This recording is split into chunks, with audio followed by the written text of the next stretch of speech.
The grant that we've been working off of is an ATE grant, Advanced Technological Education. It's our second grant that we've had through them. Now we're going after a TWOS grant, which is a whole nother grant process for dissemination.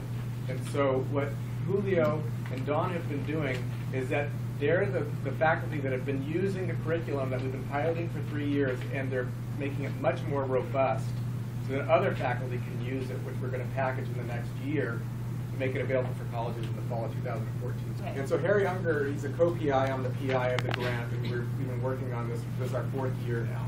It's the integrated science semester, lighting the fire for STEM.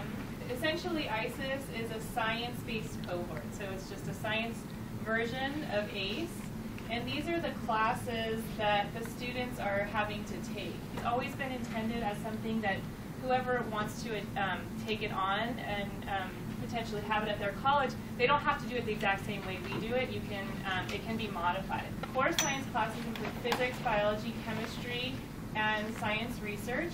And then it's supported with science writing and also team self-management. It started in 2009, and there was 3 Cabrillo College faculty that basically started the program. It's gone through a number of different revisions along the way. And Harry Unger, Nicole Crane, and Carlos Figueroa were the first people that started it. The ultimate goal in the beginning when Harry and Carlos and Nicole got together was to make students who wouldn't qualify in their assessments, who wouldn't normally qualify to go into transfer level science classes, to get students up to speed so that they could. And so it's a pathway for STEM careers. And our target students basically are students who would not be qualified to take the existing science classes that are out there, who are lacking basic skills to succeed in college, so the non-cognitive skills as well as the academic skills. And also we target underrepresented students, students in poverty. A lot of our students are dealing with financial issues, and then at-risk, and I would even say high-risk students. The whole goal is to get prepare students so that they have the discipline and self-efficacy so that they can succeed in school and science classes. So I'm teaching biology and chemistry, and then Denise Guerrero is teaching physics portion, and then Julio Loaiza is teaching the science research course. The TSM and the science writing classes are taught by faculty, the existing faculty who were doing it for the last 3 years. So Diane Sigmund is the TSM instructor, and we have another instructor who's been doing the science research, or the science writing portion, Jerry Dayharsh. We're looking, I think, for at least 3, but hopefully more colleges. The grant will be, and correct me if I'm wrong on any of this information, but it will be for 3 years. So far, we have Cabrillo College in Los Medanos for sure, and then some other potential people that are interested. And so, if anyone in the room here is interested in getting involved in this, the contacts would be Harry Unger and Tua, and then here's the IScS actually now has a web page that is down here. What we're working on and what we're going to be doing in the spring with all those feedback forms that we've been filling out every week is actually putting together like what we call the package, which will be the all the curriculum, teaching methods, and all the integration that we've been working on. And I just want to stress again that we're going to have a full set of curriculum for everyone, but you don't have to use it. So for example, let's say at your college you wanted to have biology and chemistry, but there was no physicist. Well, you could put in math instead. What the 3 people who founded the course ended up finally doing is coming up with this basically module idea of having the curriculum focused around modules. So this is an example with the heart and the lungs. So in the heart and the lungs module, we're basically going to be looking at different things in the chemistry curriculum that are all related back to the heart, same with biology and physics. So there's these different core concepts that we can tie into one topic, right? And so they're learning about the heart, but they're learning about it from the chemistry aspect, they're learning about it from the biology aspect, and they're learning about it from the physics aspect. This is just another example with photosynthesis. So it's the same thing where, for example, with chemistry, we're focusing on carbohydrates and sugars and starches at the chemical level, which has to do with the end product of photosynthesis. We have a bunch of different things in biology that we're doing, looking at photosynthetic pathways. We have a lot of labs that we do. Everything is really active with these students. You have to keep them engaged. And then with physics, you can be talking about like light and the electromagnetic spectrum. So you're basically looking at one topic from all these different angles. So the curriculum, like I just showed you, is integrated. We also have integrated exams. So the students for the, now I'm just really focusing on the chemistry, biology, and physics portion. Julio is going to talk about the science research. But all the exams for those 3 classes are integrated. They actually end up getting 1 grade at the end for all those 3 classes, even though they're separate classes, you know, on the books. And we have 1 syllabus for them, 1 semester schedule, field trips, and writing assignments. So if they go on a field trip, they write a report. The writing teacher grades that report. So we have integration between the different classes.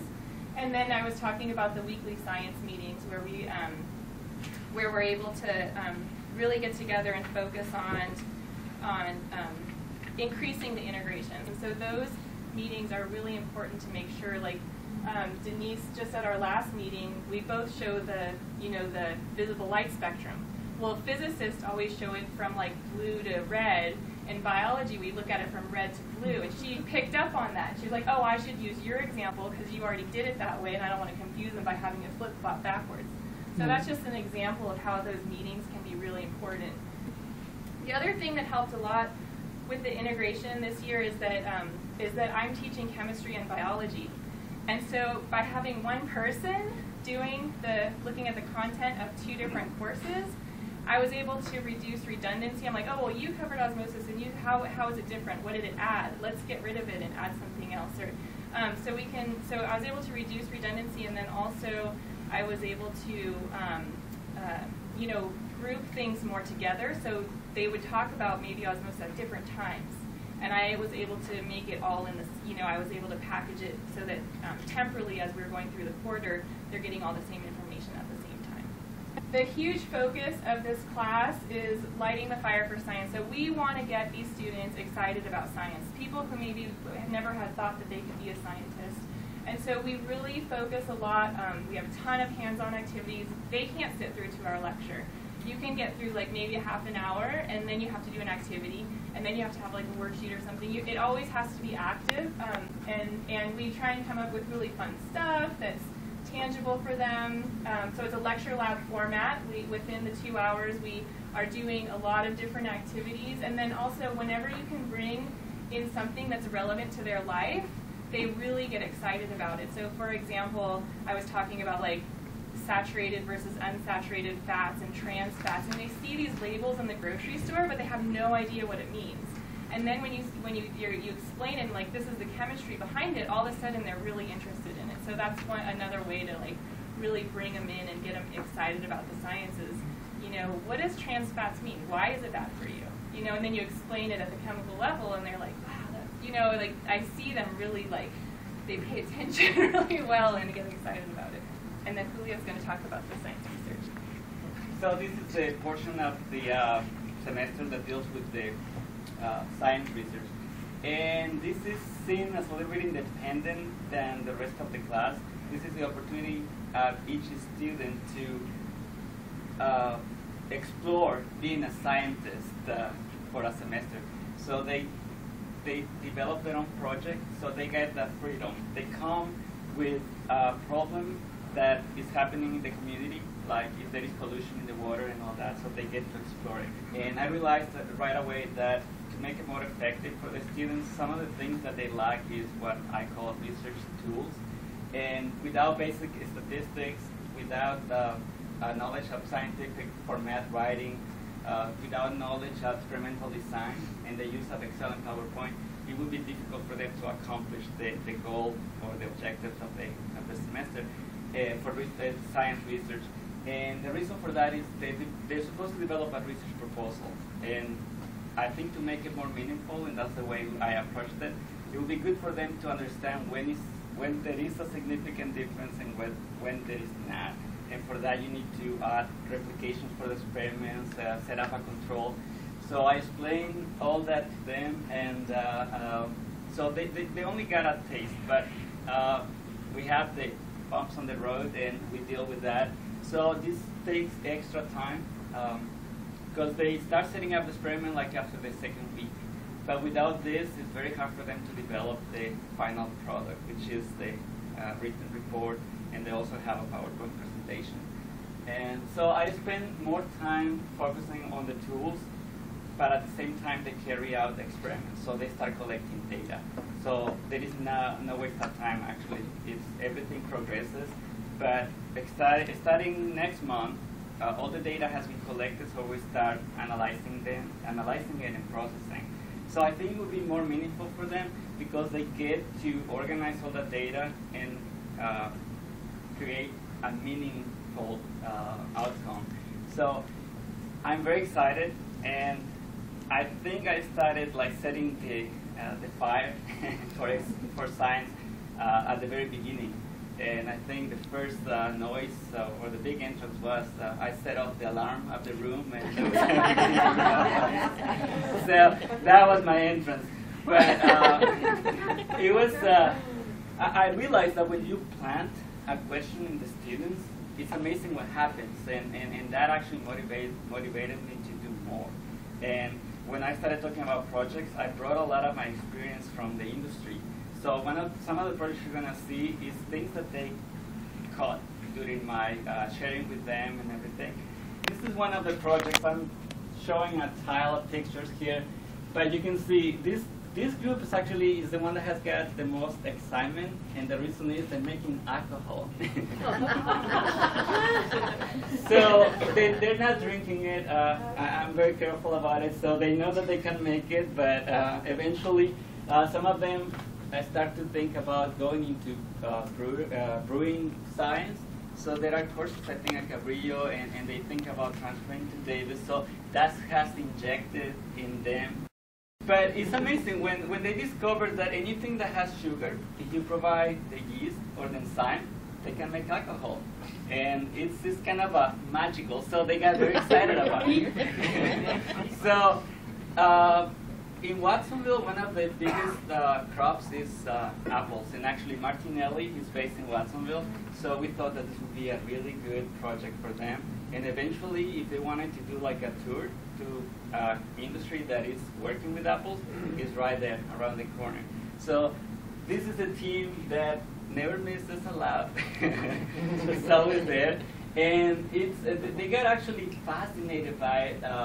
I invested some of my own money because I got excited too. So I bought the juice extractor, and the idea originated because one of the students, Danny, he has an orchard, I think, with organic apples. So he started thinking, the organic apples make cider with high alcohol content. And the reason is sometimes you let the organic apples go further in the plant, so they accumulate more sugars. The more sugar you have, the more alcohol. But they discovered a lot of things from the very beginning. It depends the time of harvest.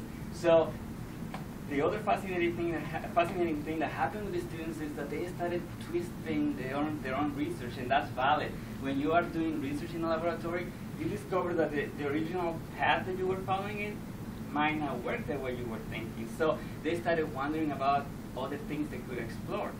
So they said, okay, what about if we add sugar to it? Would we produce more alcohol? So that was a follow-up experiment they did. So the experiments keep enriching every time. And the other thing is this, okay, we know that yeast have enzymes, and enzymes are the ones that work with alcohol, producing alcohol from the sugar. If we try an artificial sweetener, like a Splenda or what is it, the Sweet and Low, would that have the same effect? And I know the answer to that already, but it's good for them to see it. Enzymes are very specific with the substrate, which is heavy science. So they will get to learn that artificial sweeteners won't produce alcohol, but it's good for them to know. So those are the kind of twisting they started doing to their own experiments, which illustrate a lot of what enzymes in your body do, and in plants and animals. So I thought that was really, really neat. This is the other experiment, and that comes actually from my experience from the fresh and vegetable industry. The question was, how temperature affects the shelf life of produce. Everybody buys fruits and vegetables from the supermarket. And if you buy strawberries and you put them in the refrigerator or leave them outside, you realize that after a week, they're bad. They develop a lot of fungus. So how comes that some products last longer than other products? So how can we measure that? So I shared with them some of the experience at the very beginning, and they became very interested in it. So some of the things that they put in practice that they are learning from the core classes is respiration, studying respiration. Unlike plants, when you harvest the produce, they continue respiring, and they burn sugar, and they produce CO2. So a way to measure the shelf life is by the rate of respiration from each individual vegetable. So they got interested by it, and they saw, potatoes, when you cut them right away, you don't see browning. They look really nice. In 15 minutes, they turn brown. So that's why you don't see a lot of fresh cut potatoes on the shelf. They're frozen, but not fresh cut. So all that is happening also through some enzyme activity. So they get to learn all that, and they go to Google or some other research resources, and they start finding more information about it. So it's enriching the students' knowledge on a topic that they started questioning with a simple question like temperature. They start developing into more. So it's amazing what they are finding out. Broccoli develop mold, and I don't have the strawberries here, but the strawberries didn't last 5 days, and they were all covered with mold, fungus. So they took pictures. They have a ton of pictures, and in the PowerPoint presentation, they're going to have all this, plus graphs that they're going to develop from the data that we're going to start analyzing next week. So that's why you can understand why I get so excited about it, because they get to rediscover what I was doing once in the industry. So this is kind of interesting for them, and it's going to turn out into a really good project. The third team started wondering about green energy. That was the first question. And they said, okay, how efficient is solar panel technology in harvesting solar energy? And that came actually from a video that I was showing to them, because they respond really good to videos. They get very interested when they're watching something that they can actually see. It's not like you just talk about it, but they can see. So there was a video that discussed how to measure the energy that irradiates from the sun, and how much energy the planet is getting in watts. So they were thinking, okay, we know how much energy we're getting, but how much energy is actually the solar panel harvesting? What is the percentage? How efficient is it? So that was the other project. And this year, actually, they opened the Solari Green Technology Center at Watsonville, Cabrillo campus in Watsonville. And we're going to have a tour actually there, and it's amazing. They have a really nice facility. So this is going to enrich this group. But they are actually going outside during the lab time, and they are harvesting energy from the sun and measuring it. And they also have a little kit with a solar panel that they use to evaluate the efficiency of solar panel technology. And they have one extra one. They didn't incorporate it in the proposal, but they are studying also the hydrogen fuel cell. So it's going to be interesting. They're going to discuss it in the project, but it's not part of the written report. So they started actually experimenting with it, which to me that was also fascinating. They want to learn more about the green technology.